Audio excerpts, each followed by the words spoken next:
नमस्कार. तिरंगा न्यूज वृत्तवाहिनीवर आपले मनपूर्वक स्वागत. आता पाहूया. पत्रकार दिनानिमित्त मालपाणी हेल्थ क्लब येथे मराठी पत्रकार दिन साजरा करण्यात आला. त्यानिमित्ताने दर्पणकार बाळशास्त्री जांभेकर यांच्या प्रतिमेचे पूजन करून दीप प्रज्वलन करण्यात आले. यावेळी संगमनेर व अकोले येथील इलेक्ट्रॉनिक मीडियाचे संपादक श्याम तिवारी, बिंडूभाई जागीरदार, सलीम शेख, यादवराव पावसे, भाऊसाहेब मंडली, विजय पोखरकर, गौतम गायकवाड, शिवाजी क्षीरसागर, गोरक्षनाथ मदने आणि असंख्य उपस्थित पत्रकार बंधूंचा सत्कार शिर्डी लोकसभा मतदारसंघाचे खासदार भाऊसाहेब वागचौरे यांच्या हस्ते शाल, मानचिन्ह व डायरी देऊन सत्कार करण्यात आला. उल्लेखनीय योगदान, सामाजिक बांधिलकी आणि निर्भीड लेखनाची दखल घेत हा सन्मान प्रदान करण्यात आला. यावेळी तिरंगा न्यूज वृत्तवाहिनीचे संपादक राजेश जेधे यांच्या समवेत विविध मान्यवर पत्रकार बांधव मोठ्या संख्येने उपस्थित होते. या निमित्ताने व्यासपीठावर उपस्थित असलेल्या मान्यवरांनी आपली मनोगते व्यक्त केली.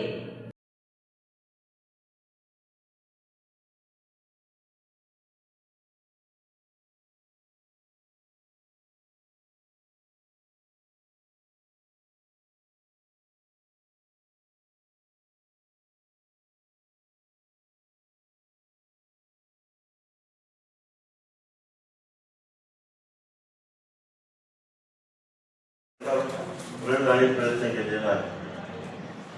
मित्रांनो, जांभेकरांच्या बाबतीत सांगितल्याप्रमाणे अशा कालखंडामध्ये ज्या माणसानं खऱ्या अर्थानं ब्रिटिश राजवटीमध्ये, त्या राजवटीमध्ये माणसाला दुसऱ्याशी बोलता येत नव्हतं. फक्त प्रिंट मीडिया होता. प्रिंट मीडिया नव्हता, तर प्रिंट मीडियाची सुरुवात त्यांच्यामुळे झाली. सायकलीवर फिरून वर्तमानपत्र वाटायचे दिवसभर. रात्रीचं स्वतःच्याच हाताने मुद्रण तयार करायचं, छापायचं आणि ते वाटायचं. या देशाच्या स्वातंत्र्यासाठी जे काही महापुरुष त्यागी होऊन गेले, त्यापैकी जांभेकर हे देखील आपल्याच जिल्ह्यातील नेवासा तालुक्यातील एक सदग्रस्त हा खऱ्या अर्थानं आपल्या सर्वांना सार्थ अभिमान आहे. माझ्या डोक्यात असं होतं की पुढच्या काही दिवसामध्ये माझ्या डोक्यात काही वर्षा होते की जांभेकरांचं जे जन्म ठिकाण आहे त्याच ठिकाणी आपल्याला हा कार्यक्रम घ्यायचा आहे जिल्ह्यात. आता ते चांगल्या प्रकारचं नियोजन करून की त्या ठिकाणी त्या सुट्टीला अभिवादन करून आपल्याला त्या ठिकाणी संवाद साधता येईल अशा प्रकारची मानसिकता माझी आहे. असं भविष्यात तो प्रयत्न आपण करू. तर मित्रांनो, आपल्या सर्वांच्या आशीर्वादाने मी या देशाचा सर्वोच्च लोकसभेचा सदस्य झालो. आपल्यामुळे मागच्या वेळेला मला एक संधी मिळाली, पुन्हा ही संधी मला प्राप्त झाली आणि म्हणून मी गेल्यापासून आपल्या सर्वांना माहित आहे की मी एकही दिवस असा नाही की लोकसभेमध्ये थांबलो नाही आणि लोकसभेमध्ये काहीतरी बोलायचा प्रयत्न केला नाही. आणि तिथे जरी बोलता आलं नाही तर त्या मंत्र्याला भेटून त्या डिपार्टमेंटला जाऊन सांगायचा मी प्रयत्न केलेला आहे. आणि म्हणून मतदारसंघातील अनेक काही जे ज्वलंत प्रश्न आहेत, मग पिण्याच्या पाण्याचा प्रश्न असेल, रस्त्यांचा प्रश्न असेल, किंवा आपला वाघाचा आता जो वाघाच्या संबंधानं असेल, किंवा रेल्वे मार्गाचे सर्व प्रश्न असतील, या सर्व प्रश्नांची तड लावायचा प्रयत्न माझा सतत चालू आहे आणि तेच काम मी सतत करायचा प्रयत्न करतो आहे. मागच्या वेळेला लोकसभेत असल्यामुळे काय करायचं, कसं करायचं याची पूर्ण जाणीव माहिती मला असल्यामुळे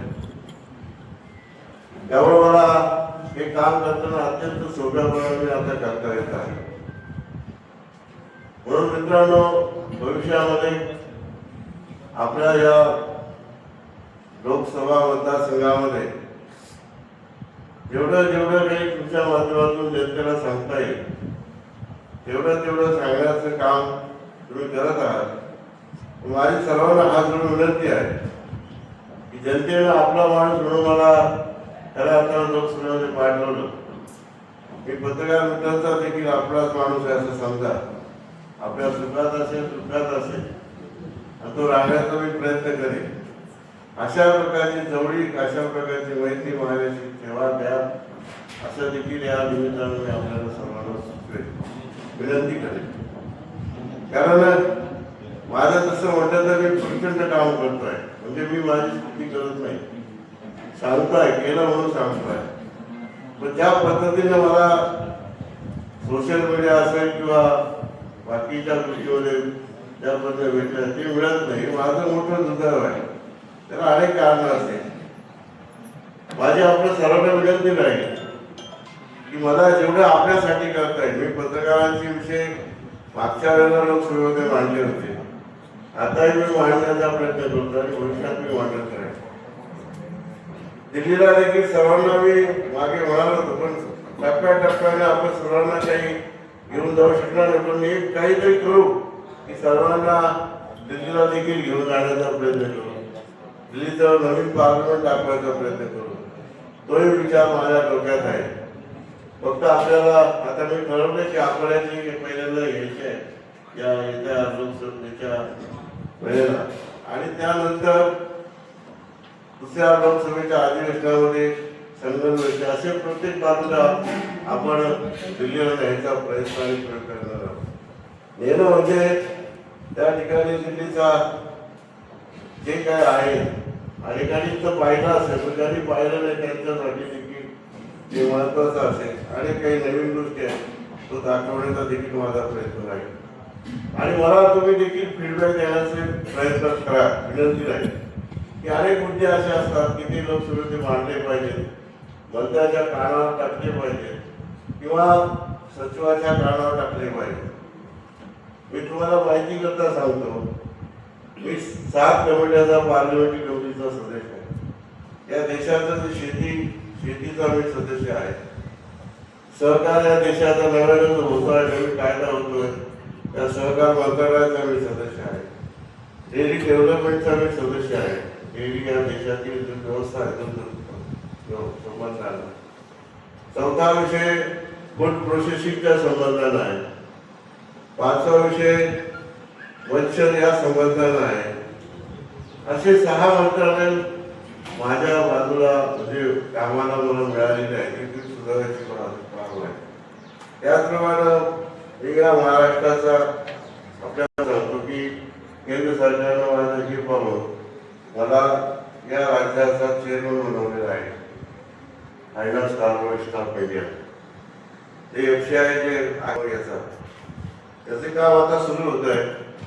जे अशा पद्धतीनं त्या ठिकाणी मला जर काही काम करायचं असेल तर तशा प्रकारचं मार्गदर्शन करा. मीच काही सर्वज्ञ असं नाही, कोणी सर्वज्ञ असू शकत नाही. अनेक गोष्टी अशा असतात, छोट्या मोठ्या असतात, पण त्या दिशा देणाऱ्या असतात. समाजाच्या कामाला दिशा देणाऱ्या असतात, व्यक्तीच्या कामाला दिशा देणाऱ्या असतात. आणि मला सांगायला आनंद वाटेल की ज्या बाबांच्या शहरात मी 8 वर्ष घालवली, त्या साईबाबांच्या कृपेने आजही मला दिल्ली ओळखीची आहे. दिल्लीचं मंत्रालय ओळखत आहे आणि सर्व मंत्री, सर्व खासदार हे ओळखीचे असल्यामुळे आपलं काम सुकर होत आहे. मी जरी विरोधी भागावर असतो तरी माझं म्हणणं मला मांडायला अत्यंत सुकर होतं. आणि माझं काम देखील कोणी बाबांचा माणूस म्हणून, बाबांच्या नजीकचा माणूस म्हणून कोणी नाकारण्याचा प्रयत्न करत नाही. असं हे मी जाणीव तुमच्यापुढे या अर्थाने ठेवलंय की भविष्यातली वाटचाल अत्यंत प्रभावीपणे, प्रखरपणे करण्याचा आपण सारांश प्रयत्न करूया. या ठिकाणी मी आपलं स्वागत करण्यासाठी आणि जे काही माझ्या मनामध्ये ते व्यक्त करण्यासाठी बोललेलं आहे तो बोल माफ करावे. सर्वांना या पत्रकार दिनाच्या निमित्तानं खूप खूप शुभेच्छा देतो. आणि या आपल्या लोकसभेची ही जी वाटचाल आहे ही अत्यंत सदृढ परिपक्व करण्यासाठी तुम्हाला तर सर्वांना माहिती आहे काय माझं सर्व राजकारणी मिळत आहे. या मतदारसंघाचा प्रत्येक माणूस कोणत्या पक्षाचा असो, कोणत्या जातीचा असो, कोणत्या धर्माचा असो, तो माझा माणूस आहे.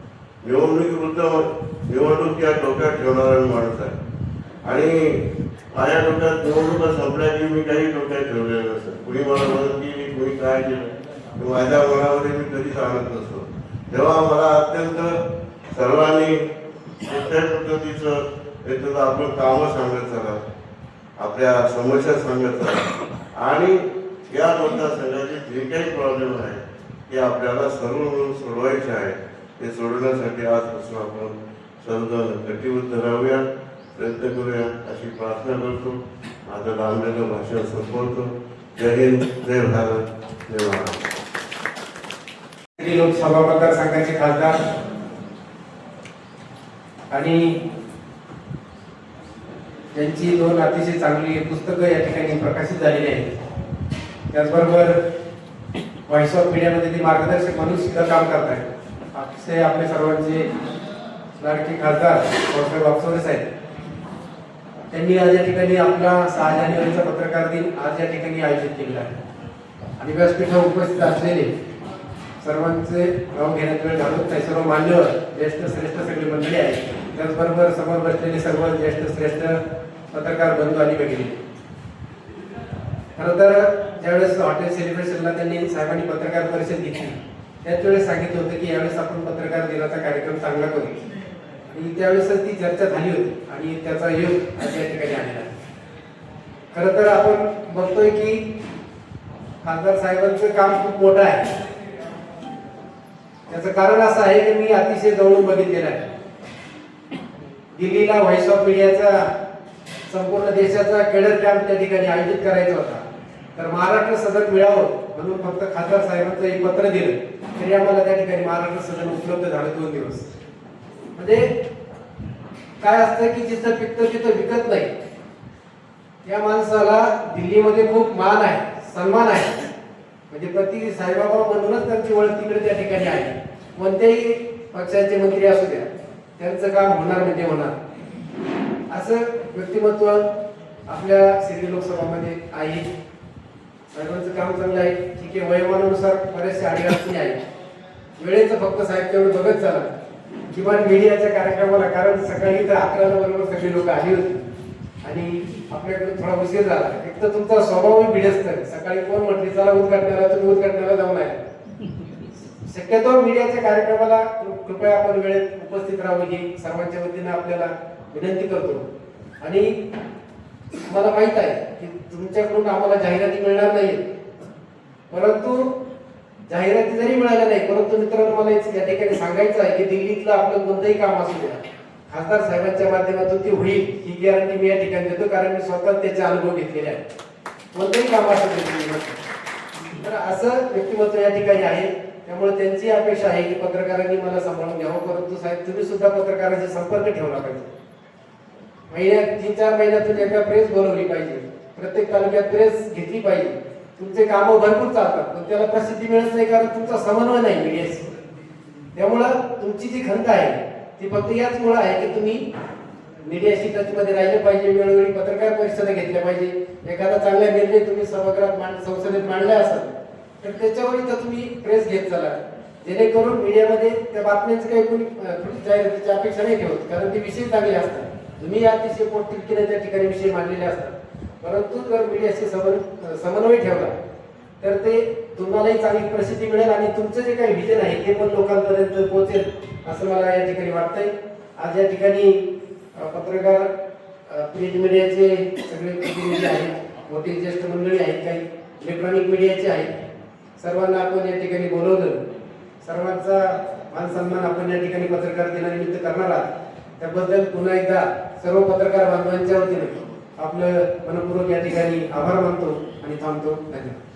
पत्रकार दिनाच्या पार्श्वभूमीवर आपले शिर्डी मतदारसंघाचे खासदार माननीय वागचौरे साहेब यांनी आपल्या सर्व पत्रकार बंधूंचा सन्मान सत्कार सोहळ्याचे जे आयोजन केलेले आहे त्याबद्दल मी प्रथमतः वागचौरे साहेब आणि त्यांच्या सर्व टीमचे अभिनंदन करतो आणि त्यांना शुभेच्छा देतो. सन्माननीय व्यासपीठ या ठिकाणी आमचे मित्र बदने सर यांनी प्रस्तावनेत वागचौरे साहेबांचं काम सांगितलं.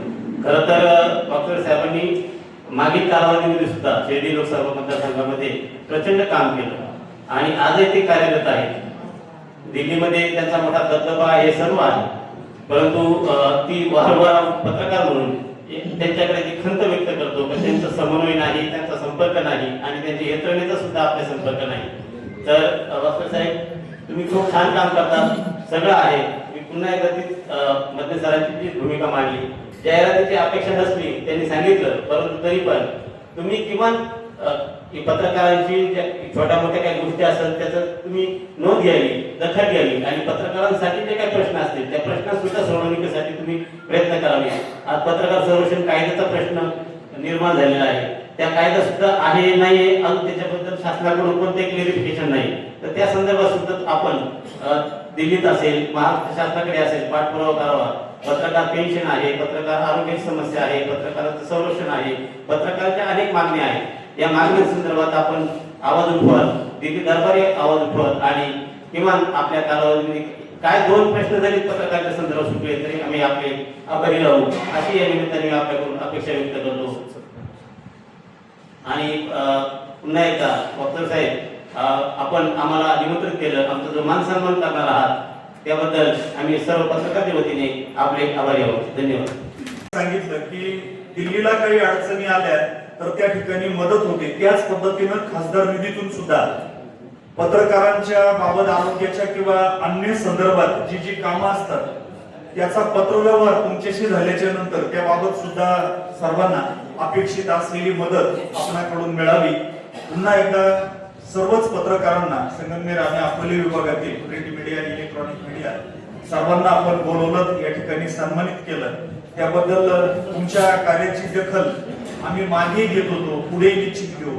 आपल्या सर्व यंत्रणेला पुन्हा एकदा धन्यवाद देतो. ज्या ज्या अपेक्षा आम्ही पत्रकार मित्र तुमच्याकडून करतो आहोत त्या सिस्टीम मध्ये आपण बदल कराल अशी अपेक्षा व्यक्त करतो आणि थांबतो. धन्यवाद. आज आपण या कार्यक्रमाचं आयोजन केलं, आम्हाला आनंद झाला की कुठेतरी वर्षभर आम्ही तुमच्या बातम्या छापत असतो.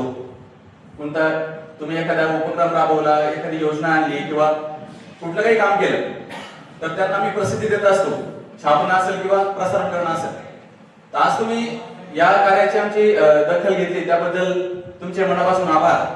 आणि आगामी काळामध्ये जसं आहिरे साहेबांनी सांगितलं की पत्रकारही माणूस आहे, त्यालाही समस्या भरपूर आहेत, त्याच्याकडे लक्ष दिलं पाहिजे.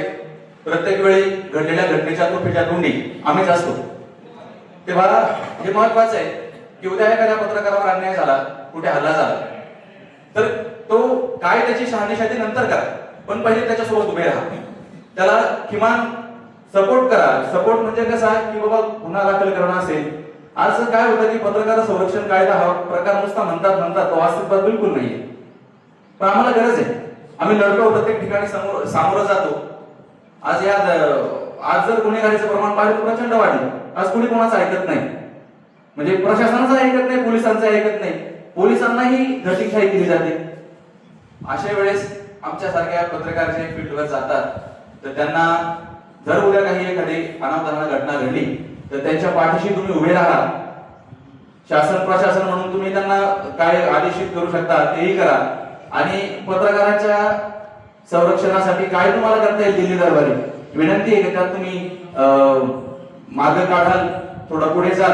आणि अजून जसं पत्रकारांचं आरोग्य आहे, त्याची समजा काही त्याला आपण मुलांचं शिक्षण आहे, अशा गोष्टींवरती काम करता येते का अशी एक अपेक्षा आम्ही तुमच्याकडून बाळगतो.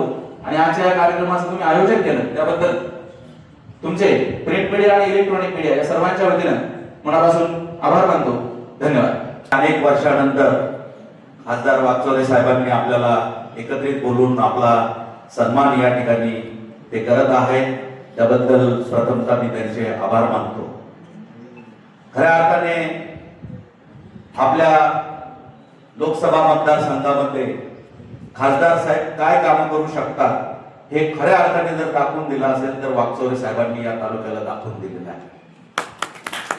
प्रत्येक गावामध्ये काहीतरी देण्याचा प्रयत्न त्यांच्या माध्यमातून झाला. मधल्या निवडणुकीमध्ये त्यांना अपयश आलं. राजकारणाचे काही गणित असतात, त्यामध्ये त्यांना अपयश आलं, परंतु ती चूक देखील परत मतदारसंघातील लोकांनी दुरुस्त करून त्यांना पुन्हा काम करण्याची संधी दिली आणि खासदार वाकचौरे साहेबांचं त्यांनी सांगितलं की कोणत्या कोणत्या कमिट्यामध्ये ते आहेत. खऱ्या अर्थाने प्रशासन कसं राबवायचं हा हातखंडा सुरुवातीपासून त्यांना उपजत असल्यामुळे ते यशस्वी काम करू शकले आणि प्रत्येक गावाला काहीतरी निधी देण्याचा प्रयत्न त्यांनी केलेला आहे. कुठलाही राजकीय वारसा त्यांच्याकडे नव्हता. केवळ ज्ञानाच्या बळावर त्यांनी हे यश मिळवलेलं आहे. अनेक पत्रकारांनी या ठिकाणी आपल्या समस्या सांगितल्या असतील, परंतु साहेबांना आपल्या समस्या सांगण्यापेक्षा आपण साहेबांसाठी काय केलं पाहिजे हे आपल्या मतदारसंघाच्या प्रगतीसाठी, आपल्या मतदारसंघाच्या विकासासाठी काय केलं पाहिजे या बाबतीत आपल्या लेखणीतून, आपल्या विविध माध्यमातून आपण त्यांच्या समोर आपले प्रश्न घेऊन गेलं पाहिजे. पत्रकार हा जनतेच्या समस्यासाठी लढत असतो. त्याच्या स्वतःच्या समस्या तो कायम स्वतः पुरत्या मर्यादित ठेवत असतो आणि तो सोडवण्याचा प्रयत्न करतो. कधी कधी कुटुंबाकडे दुर्लक्ष करून त्याला त्या बातमीमध्ये इंटरेस्ट असतो आणि हा एक छंद आहे, हा व्यवसाय नाही. पत्रकारितेतून आमचे मंडलिक साहेब काय आम्हाला सांगायचे तर बाबा ही चटणी आहे, भाकरी नाही. आणि आम्ही त्याच मार्गाने पत्रकारिता करत आहोत. जर या पलीकडे जर पत्रकारांना पैसा हा सुद्धा अत्यंत महत्वाचा असतो जीवनामध्ये, कारण सगळं सोंग आणता येतं, पैशाचं सोंग आणता येत नाही असं म्हणतो आपण, म्हण आहे. तर ज्या पत्रकारांना काही लघु उद्योग करायचे असतील तर त्यांना एक छोटे मोठे व्यवसाय त्यांच्या कुटुंबाकरता तो स्वतः करू शकत नाही, कारण पण त्यांचं कुटुंब त्यामध्ये काही काम करू शकतं. मग फूड इंडस्ट्री असेल, त्यासाठी केंद्राच्या काही योजना असतील, त्या राबवण्याच्या दृष्टीने आपल्या सचिवांच्या माध्यमातून आपण जर पत्रकारांसाठी एक उपक्रम हाती घेतला तर निश्चितपणे त्यातून पत्रकारांचा विकास होऊ शकतो अशी मी या ठिकाणी आपल्याला विनंती करेल. आणि पुन्हा एकदा आपले मी या ठिकाणी आभार मानतो. आम्हाला या ठिकाणी अत्यंत सन्मानपूर्वक आपण बोलवलं, आमच्या कामाची आपण दखल घेत आहात, त्याबद्दल मी आपले आभार मानतो आणि माझे 2 शब्द संपवतो. धन्यवाद. धन्यवाद. साहेबांचं एक संदर्भातलं ब्रीद वाक्य आहे, आपला माणूस आपल्यासाठी. तुम्हाला सगळ्यांना सांगायला आनंद होईल, ज्या उमेदनं साहेब खऱ्या अर्थाने या शहरी लोकसभेत ते खासदार झाले आणि दिल्लीमध्ये पोहोचले. एक आदर्श संसद सदस्य म्हणून काय काम करू शकतो तर त्याचं एक उदाहरण सन्मान्य खासदार भाऊसाहेब वाकचौरे साहेब यांनी धांदरपूर बुद्रुक हे गाव आदर्श संसद गाव करण्यासाठी ते गाव दत्तक घेतलेलं आहे. त्याचबरोबर संगमेर अकोला तालुक्याचं जे वैभव आहे, या सगळ्या वैभवाला श्रीराम कॉरिडॉर, जे प्रभू श्रीरामांचा अयोध्येतून सुरू झालेला जो प्रवास, तो लंकेपर्यंतचा जो प्रवास आहे, तो नगर जिल्हा नाशिकच्या बंड जेवढे तीर्थक्षेत्र आहे हे श्रीराम कॉरिडॉरच्या माध्यमातून जोडण्यात येणार आहे. आणि त्याचा प्रत्यय श्री क्षेत्र रामेश्वर देवस्थान या ठिकाणी सुरू असलेल्या विविध विकास कामांच्या कामाबद्दल साहेबांनी केंद्रीय कमिटी आणून त्या ठिकाणी सर्व कामाचा, अगस्त्य असेल, रामेश्वर असेल, रंधा धबधबा परिसर असेल, टाकरी असेल, या सगळ्या तीर्थक्षेत्रांना श्रीराम कॉरिडॉरच्या माध्यमातून घेण्यासाठी महत्वाचं पाऊल साहेबांनी हाती घेतलं. त्याबद्दल सर्व भाविक, ग्रामस्थ, सर्व पत्रकार बांधव यांच्या वतीने साहेब आपलं मनपूर्वक आभार. साहेबांच्या भाषणाचा मुद्दा विसरला असेल असं मला वाटलं, म्हणून मी तुमच्यापर्यंत व्यक्त झालो. त्यानंतर सन्माननीय अमोलजी शिर्के. मला वाटतं 1000 आणि त्यापेक्षा जास्त असतील तर दुसरा ग्रुप काढला तर 2000 पर्यंत लोक तुम्ही 2 ग्रुप मध्ये ठेवू शकता. फक्त पत्रकारांचाच असा ग्रुप केला आणि तुमचे रोजचे घडणारे जे दिनक्रम आहेत, ते कार्यक्रम आहेत, महत्वाचे लोकांपर्यंत पोहोचायचे असं तुम्हाला वाटतात, ते जर त्याला टाकले, टाकायचं काम तुमचं आहे, छापायचं ना छापायचं काम आमचं आहे ना. आम्ही छापू ना, ते जे छापणार नाही त्याचं दुर्लक्ष करा, पण ते छापतील, ते तुमच्यासाठी प्रसिद्धी देतील. आणि न छापणारे सुद्धा आहे, ते सुद्धा नंतर म्हणतील काही चांगली काम याला प्रसिद्धी दिलीच पाहिजे, कारण इतर ठिकाणी येते तर आपल्यालाच पण द्यावं लागेल. म्हणून जर याच्यामध्ये ही सुधारणा तुमच्या प्रशासकीय ऑफिस कडून जर झाली, 2च ग्रुप केले व्हॉट्सअपचे आणि सगळे पत्रकार त्याच्यात जॉईन केले आणि तुमच्या जे काय बातम्या प्रसिद्ध करायच्या त्या फोटो सगळ्या टाकल्या, किती सोपं आहे. कशासाठी प्रत्येक तालुक्याला तुमच्या माणसाला फोन करायचे किंवा ही बातमी पाठवून सांगायचे आम्ही आमची कामं करू, तुम्ही तुमची कामं करा. या माध्यमातून तुम्ही केलेली कामं लोकांपर्यंत पोहोचतील आणि लोकांच्या समस्या आमच्यापर्यंत पोहोचल्या तर त्याच ग्रुपवर आम्ही तुमच्याकडे टाकू ना.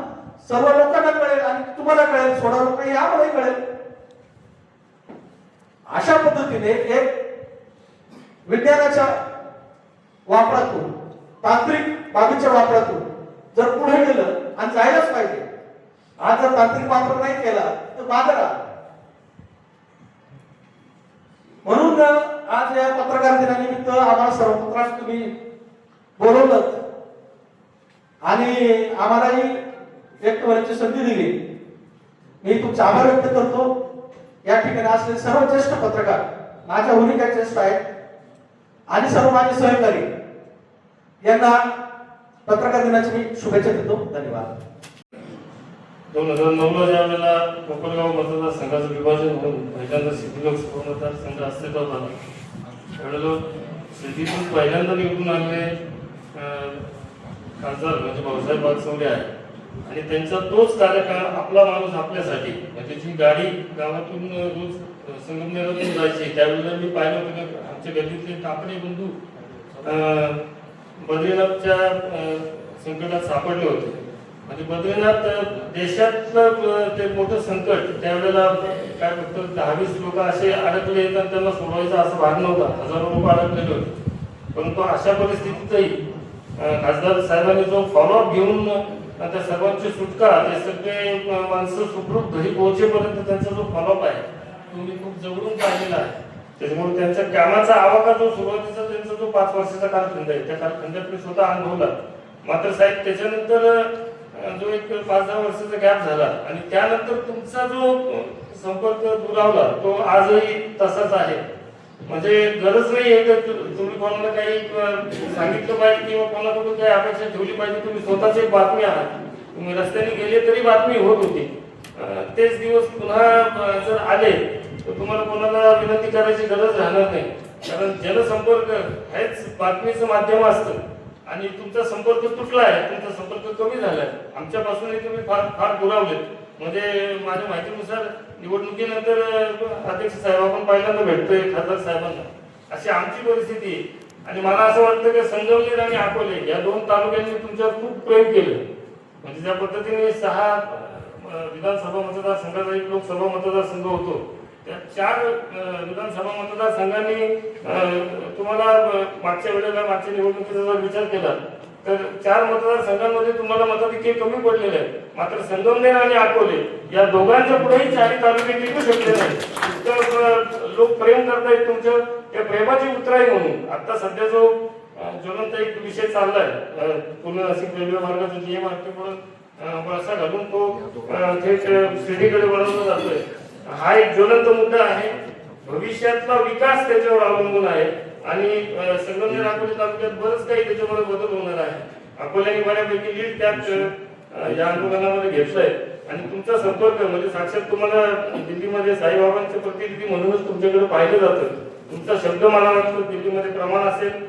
तुम्ही या शब्दाचा वापर इथून पुढच्या कालावधीमध्ये 29 पर्यंत निश्चितच तुम्ही त्या शब्दाचं प्रमाण म्हणून वापर करून रेल्वे मार्ग मार्गी लावाल आणि तुमच्या नेतृत्वाखाली. कारण मला आठवतंय की शहापूर शिर्डी आणि नाशिक पुणे हा विषय तुम्हीच बऱ्याच वेळा लोकसभेमध्ये चर्चेत आणलेला आहे.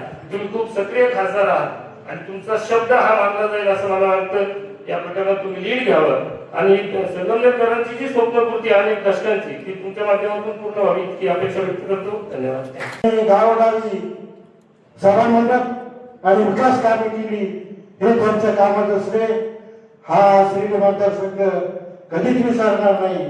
आणि म्हणून आज या ठिकाणी पत्रकारांच्या विविध समस्या आहेत. मग अधिस्वीकृत असेल, जाहिरात धोरणाची अंमलबजावणी असेल किंवा बाळशास्त्री जांभेकर या योजनेचा भाग असेल. आज या ठिकाणी जो पत्रकार आपलं आयुष्यभर काम करतो आणि शेवटच्या क्षणी त्याला अत्यंत हालापेष्टा सोसाव्या लागतात आणि त्यावर पत्रकारांसाठी आणि ज्येष्ठ संपादकांसाठी आचार्य बाळशास्त्री जांभेकर ही योजना महाराष्ट्र शासनाने सुरू केली, परंतु त्यामध्ये अनेक जाचाखाटी आहेत. त्या अटी म्हणजे त्यामध्ये पेन्शन, ज्याला वेतन स्लिप म्हणतो, या वेतन स्लिपमुळे अनेक प्रकरण जिल्हा कार्यालयात पेंडिंग आहेत आणि त्यात माझं सुद्धा प्रकरण 3 वर्षापासून पेंडिंग आहे. पूर्वीच्या काळी पत्रकारिता म्हणजे एक छंद म्हणून केली जायची. त्यावेळेला कोणत्याही संपादकाकडून पत्रकारांना स्लिप दिली जात नव्हती असं माझ्या माहितीत मला समजतं. आणि म्हणून या जाचाखाटी रद्द करण्यासाठी आपण महाराष्ट्र शासनाला म्हणजे कळवावं आणि या योजनेचा लाभ जास्तीत जास्त वृत्त पत्रकारांना व्हावा अशी अपेक्षा व्यक्त करतो आणि थांबतो. जय हिंद, जय भारत. केलं त्याबद्दल पत्रकारांच्या वतीने त्यांना धन्यवाद देतो. अकोल्याचे भूमिपुत्र असणारे खासदार भाऊसाहेब वागचौरे यांना मी तरुणपणापासून ओळखतो. अकोल्यामध्येच त्यांचं शिक्षण झालं. त्यांचं एक वैशिष्ट्य म्हणजे शिकल्यानंतर ते अधिकारी झाले, शिर्डी संस्थांमध्ये झाले, पुढे खासदार झाले, काही काळामध्ये पराभूत झाले, परत निवडून आले. पण या सर्व वाटचाली त्यांच्या सहजतेने वागण्यात, सामान्य माणसाबरोबरचा जो त्यांचा संपर्क होता याच्यात कोणताही बदल झाला नाही. अधिकारी, शिर्डी संस्थांचे अधिकारी म्हणून ते ज्या सहजतेने आमच्या अकोल्यातील जाणाऱ्या माणसांशी वागत असत, त्या सहजता खासदार झाल्यानंतरही होती. सामान्यतः एखादं पद मिळालं की माणसांच्या वागण्यामध्ये बदल होतो, पण खासदार साहेब हे असं व्यक्तिमत्व आहे की 2दा खासदार होऊन देश विदेशात हिंडले असतील, दिल्लीमध्ये असतात, तरी त्यांच्या सामान्य माणसाबरोबरच्या वागण्यात कोणताही बदल झाला नाही. अतिशय व्यापक जनसंपर्क असणारा हा खासदार आहे. देशामध्ये जे मोजके खासदार असतील, आपल्या शिर्डी लोकसभा मतदारसंघाचा विचार केला तर 1,500 पेक्षा अधिक जास्ती गाव आहेत. त्याच्यातल्या निदान 1000-1200 गावांना तरी गेल्या 7 वर्षामध्ये खासदार साहेबांनी भेट दिली असेल. म्हणजे अनेक छोटी छोटी आमच्या आदिवासी भागातली गावं आहे की ज्यांना खासदार प्रथम पाहायला मिळाला. इतका व्यापक जनसंपर्क त्यांचा राहत आलेला आहे. नंतर त्यांचं जे सामान्य माणसांशी त्यांचा जो संपर्क असतो, त्यामुळेच या वेळेला आपण पाहिलं की आमच्या अकोले तालुक्याने त्यांना विक्रमी असं मताधिक्य दिलं. त्यांच्या याच्यामध्ये महत्वाचा वाटा आहे. हे केवळ त्यांच्या जनसंपर्काचं फलित आहे. मात्र त्यांचा जनसंपर्क सामान्य माणसाशी असला तरी पत्रकारांशी मात्र त्यांचा पाहिजे तेवढा संपर्क नाही.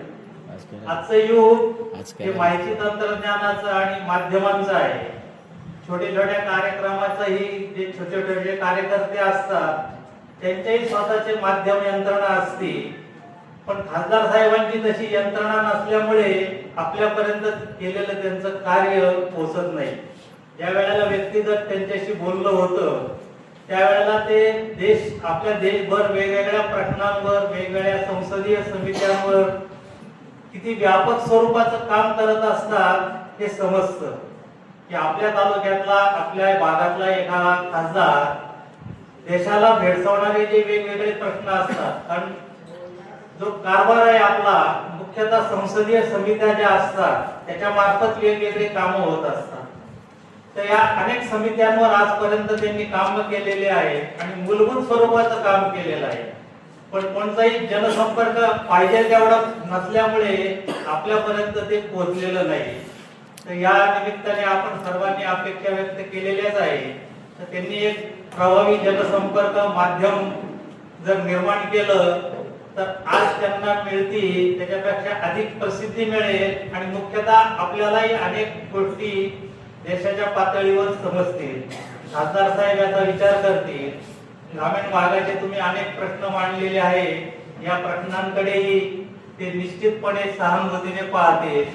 मला आठवतं की आता श्याम भाऊंनी उल्लेख केला, शहापूर शिर्डी मार्गाचा प्रश्न प्रथम त्यांनी ऐरणीवर आणला. शिर्डीला त्यावेळेचे तत्कालीन रेल्वे राज्यमंत्री मुनिअप्पा आले होते.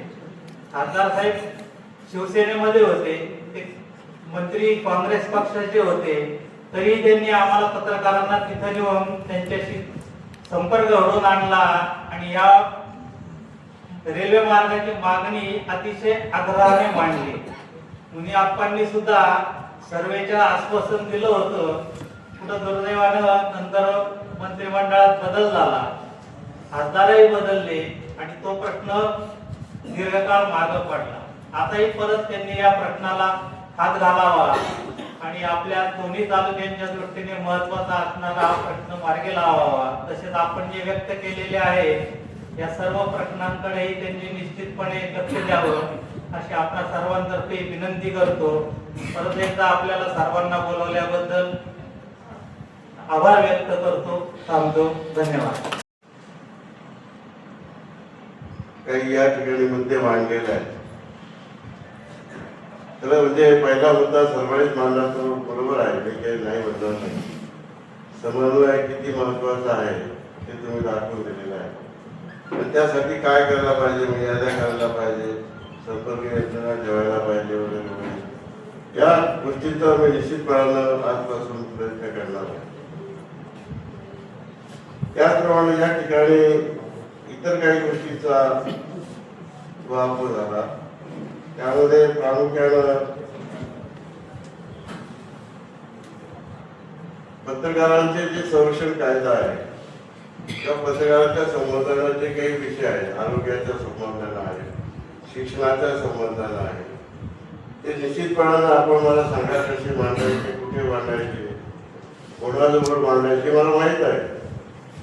म्हणजे मीडियाचे जे या देशाचे जे मंत्री आहेत मुरगल, ते माझे खास मित्र आहेत, हे तुम्हाला माहिती करतो. आपण एक डेलिगेशन आपण त्यांच्यासाठी दिलेलं घेऊन जातो आणि त्यांच्याजवळ या सर्व विषयांची आपण एकदा चर्चा पण करून आलो आणि कसा मांडायचा म्हणजे मुद्दे कसे मांडायचे ते विस्तारपूर्वक तुम्ही मला सांगितलं.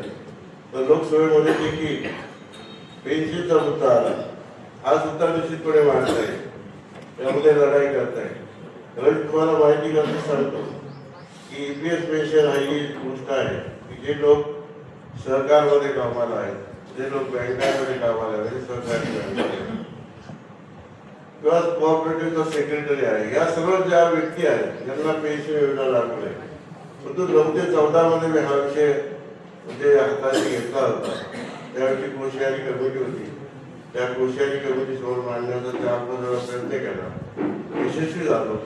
त्याच्यामध्ये 3,000 पेन्शन द्यायचं त्यांनी मान्य केलं. पण नंतर सरकारबद्दल आणि दुधाळी नव्हतो, तो विषय तसा जाऊन गेला. पुन्हा तो विषय आता आम्ही हाताशी धरलेला आहे आणि सरकारला कमीत कमी या देशातील जे काही EPS पेन्शन धारक आहेत त्यांना 7,000 पेन्शन द्यावी अशी मागणी ठेवलेली. मला अपेक्षा आहे की या बजेटमध्ये निश्चितपणानं हा मुद्दा निकाली निघेल. असू देत, काय होतं पाहूया. परंतु पत्रकारांना खऱ्या अर्थाने या देशामध्ये पेन्शन मिळाली पाहिजे, हा महत्वाचा मुद्दा आपण उचलून धरूया आणि त्यासाठी जी लढाई करायची तयारी आहे त्यासाठी मी माझ्या पद्धतीनं सर्व खासदारांच्या सह्या घेऊन मंत्र्यांना भेटून लोकसभेमध्ये प्रश्न मांडून हा प्रश्न आपण निश्चितपणाने आजपासून आयडेंटिटीवर आणायचा मी निश्चितपणे नाटोबात प्रयत्न करेन. या ठिकाणी आपण सांगू. या ठिकाणी बाकीच्या लघु उद्योग वगैरे खऱ्या अर्थानं आर्थिकदृष्ट्या माणूस सक्षम असण्याची गरज आहे, मग तो कुणी असो. आणि आर्थिकदृष्ट्या सक्षमता निर्माण करण्याच्या बाबतीमध्ये खऱ्या अर्थानं माझ्या डोक्यात बसल्यानंतर अशा 2-3 कल्पना आल्या की आपण जसं आज बसलो, उद्या आपण फक्त पत्रकार मित्र ज्या काही सरकारच्या योजना आहेत, केंद्र सरकारच्या आहेत, राज्य सरकारच्या आहेत, खूप काही योजना आहेत, तुम्हाला व्यक्तिगत भाग घेता येईल किंवा समभाग आपल्या घरातली ज्या भगिनी आहेत, आपल्या मुली आहेत, यांच्या मुलांच्या दृष्टीने माध्यमातून देखील आपली आर्थिक बाजू खूप मोठी नाही, परंतु काही अर्थानं आपल्याला समोर करण्याचा निश्चितपणे प्रयत्न करता येईल. त्यासाठी जे MSE आहे म्हणजे लघु उद्योग जे आहेत केंद्र सरकारचे, हा छोटे छोटे त्याला सबसिडी पण आहे.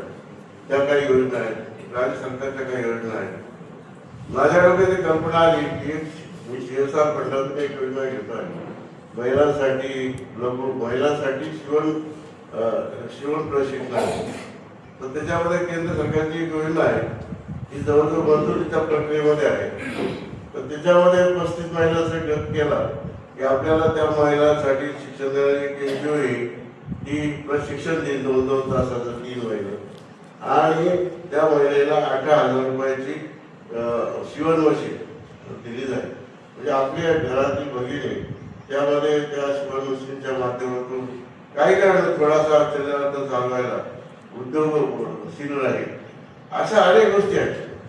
मला असं वाटतं आपण या संबंधानं पुढच्या महिन्यामध्ये किंवा जसा वेळ मिळेल शिकणारे शनिवार रविवारी, आज आता आपले अधिवेशन 28 तारखेपासून सुरू होत आहे, 15 फेब्रुवारीपर्यंत असणार आहे.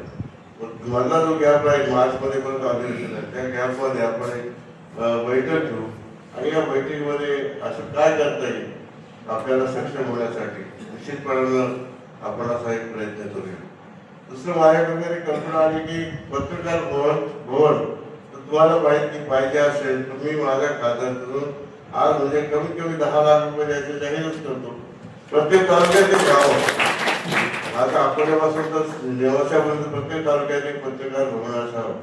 अशा प्रकारचं तुम्ही जर मला जमिनीचा दिला तर बाकीकडनं देखील एकदा सुरुवात करूया आपण. आपल्याला आपल्या भविष्यामध्ये येण्यासाठी पैसा उपलब्ध करायची जबाबदारी तुम्ही घ्या, मी पण घेतो. खासदारीतून का म्हणतो सुरुवातीला हे सुरुवात झाली म्हणजे चर्चा होईल.